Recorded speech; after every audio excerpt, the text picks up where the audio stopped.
ఇక్కడ అతని చేతుల్లో మోసపోయింది నేను ఒక్కదాన్ని కాదు.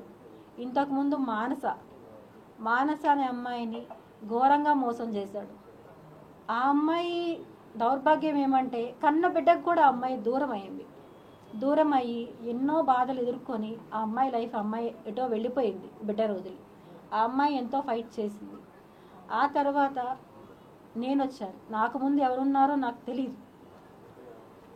నేను నా సమస్యల మొదటైన కారణమైన మహిళ ఎవరైతే ఉన్నారో ఆ అమ్మాయికి వాళ్ళ ఇంటికి వెళ్ళి నేను చెప్పాను.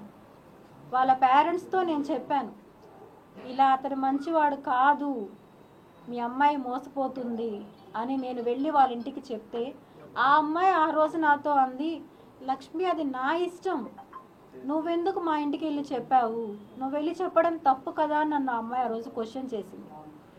అదే అమ్మాయి 1 year తిరక్క ముందనే నాకు కాల్ చేసి ఎలా ఏడ్చిందంటే ఆ అమ్మాయి, ఒక చిన్న ఎగ్జాంపుల్, నేను ఆ అమ్మాయిది రివీల్ చేయకూడదని నేను అనుకున్నాను.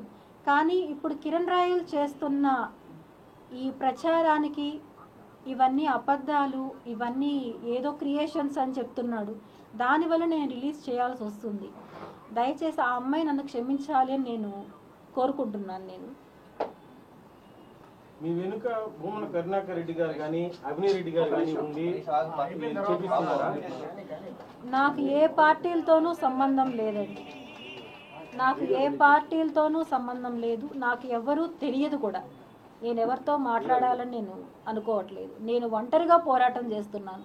ఒంటరి పోరాటం చేస్తూనే అడుగుతున్నాను. నేను ఎక్కడ ఆడపడుచున్నా నిలబడతానన్న పవన్ కళ్యాణ్ గారిని, జగన్మోహన్ రెడ్డి గారిని, చంద్రబాబు నాయుడిని ముగ్గురిని అడుగుతున్నాను. నేను నాకు న్యాయం జరిగేలాగా చెయ్యండి, నాకు అండగా నిలబడండి. నేను ఒంటరి మహిళని, 2 బిడ్డలను పెట్టుకొని ఉన్నాను.